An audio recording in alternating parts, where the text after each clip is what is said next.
5 दिसंबर तक कर्क राशि अपनी उच्च की राशि में रहेंगे। ये जल तत्व राशि है।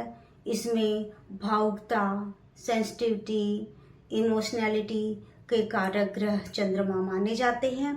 गुरु मान, प्रतिष्ठा, सम्मान, पद, संतान, बुद्धि, विद्या और सभी के कारक माने जाते हैं।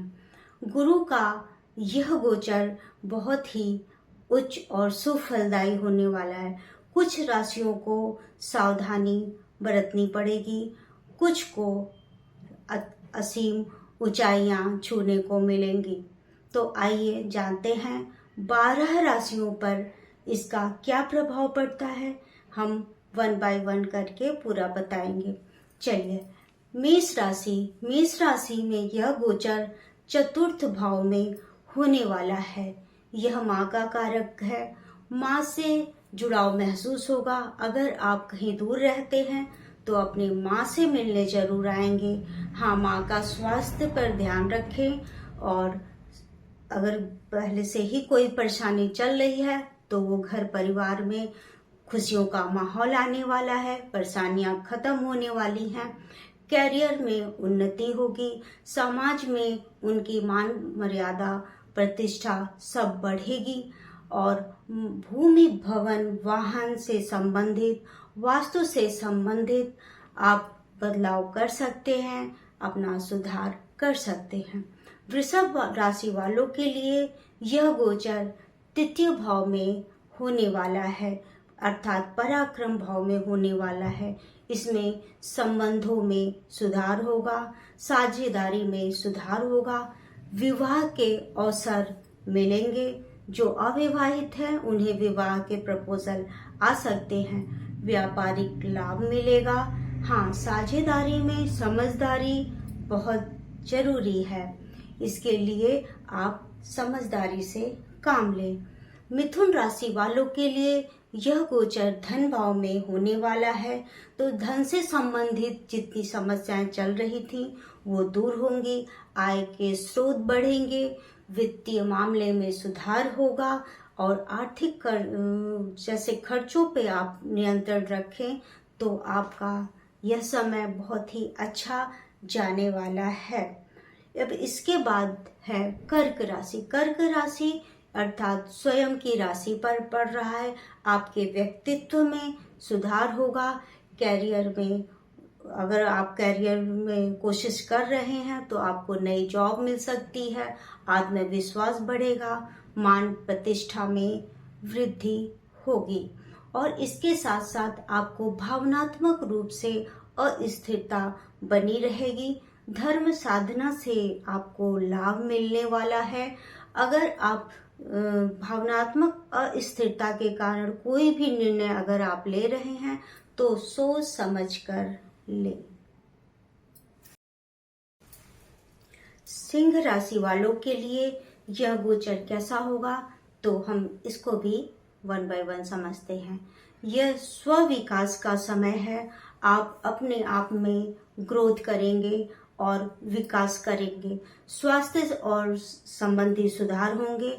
मानसिक उन्नति होगी। और निजी योजना में आप अपने निजी योजनाओं को साकार रूप दे सकते हैं। और स्वास्थ्य पर ध्यान देने की जरूरत है। हाँ, अधिक काम से बचें। आराम के लिए समय जरूर निकाल लें।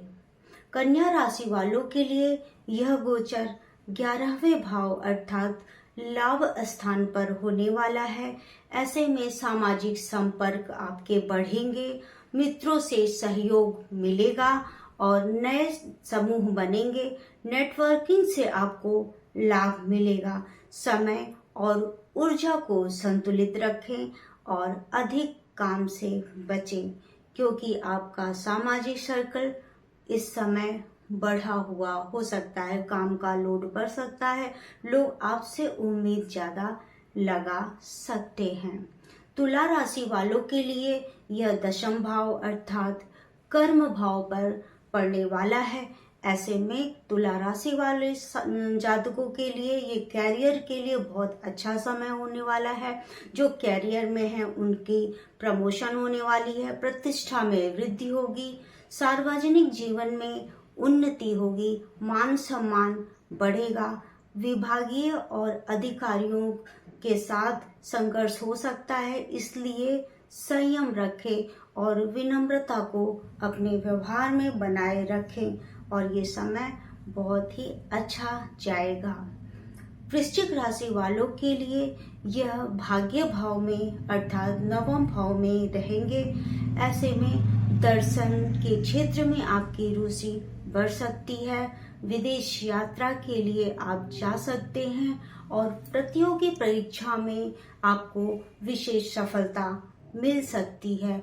नए विचारों की प्राप्ति होगी। हाँ, विचारों में संशय अवश्य बना रहेगा, इसलिए अपने निर्णय को, अपनी वाणी को स्पष्ट रखें। प्रति उनकी रुचि जागृत होगी, साझा से लाभ मिलेगा और वित्तीय सौदे में लाभ, अचानक लाभ की प्राप्ति होगी।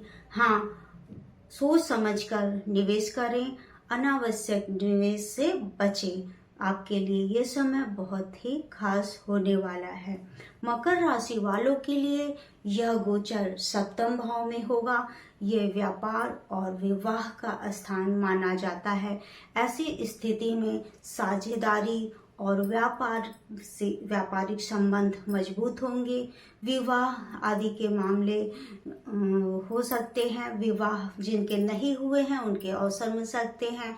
जो शादीशुदा हैं उनका वैवाहिक जीवन अच्छा और विवेकपूर्ण होगा। हाँ, वाद विवाद से बचें, क्योंकि आपको समझौता करने की कला आनी चाहिए, जिससे आप वाद विवाद से एकदम समझदारी से आप निपट सकते हैं। कुंभ राशि वालों के लिए यह गोचर छठे भाव में होने वाला है। इसमें स्वास्थ्य आपका अच्छा होगा। किन्हीं मामलों में स्वास्थ्य के प्रति सचेत रहने की जरूरत है। कार्य शक्ति में वृद्धि होगी। दैनंदिनीय जीवन में सुधार होगा। आपकी आदतों में सुधार होगा। जिनकी आदतें बिगड़ चुकी हैं, जैसे देर तक सोने की आदत है, ये सब संबंधित आदतों में काफी सुधार देखने को मिलेगा। हाँ, कार्यभार अधिक हो सकता है। थकावट से बचे, अत्यधिक थकावट से बचे। मीन राशि वालों के लिए यह गोचर पंचम भाव में होने जा रहा है। इस समय रचनात्मकता में वृद्धि होगी। प्रेम संबंध प्रगाढ़ होंगे। मनोरंजन का आपका ये समय जाएगा। हंसी खुशी से ये समय बीतने वाला है। बच्चों और कला संबंधी कार्यों में लाभ मिलेगा। बच्चों से संबंधित कोई शुभ सूचना आपको मिल सकती है। अत्यधिक विलासिता से बचें और अपने अत्यधिक व्यय पर नियंत्रण रखें। बृहस्पति देव का कर्क राशि में आध्यात्मिक और पारिवारिक ऊर्जा को बढ़ाने वाला माना जाता है। ऐसी इस समय मन की शुद्धि का ध्यान रखें, दान करें, विद्या अध्ययन और ज्ञान अर्जन में अपनी रुचि को बढ़ाएं, समाज सेवा करें, तो यह समय बहुत ही शुभ होगा और लाभकारी भी होगा। आपके भाग्य का उदय भी होगा। इस गोचर के दौरान गुरु मंत्र का जाप करें, पीले वस्त्र को पहने, पीला वस्त्र दान करें, ब्राह्मणों को दान करें, उपवास करें, मंत्र जप करें, अगर हो सके तो व्रत करें। फिर 5 दिसंबर को ये पुनः अपने वक्री अवस्था में आकर मिथुन राशि में आ जाएंगे, जो 2026 जून में पुनः कर्क राशि में होंगे। ऐसी स्थिति में कुछ परिवर्तन देखने को मिल सकता है, इसीलिए सावधानी रखें, खुश रहें, प्रसन्न रहें। और अगर मेरे चैनल को सब्सक्राइब ना किया हो तो सब्सक्राइब कर ले, मेरे वीडियो को लाइक करें, कमेंट करें, शेयर करें। और अगर अपनी कुंडली से संबंधित कोई परामर्श चाहते हैं तो मेरे व्हाट्सएप नंबर पर संपर्क करें। बहुत बहुत धन्यवाद।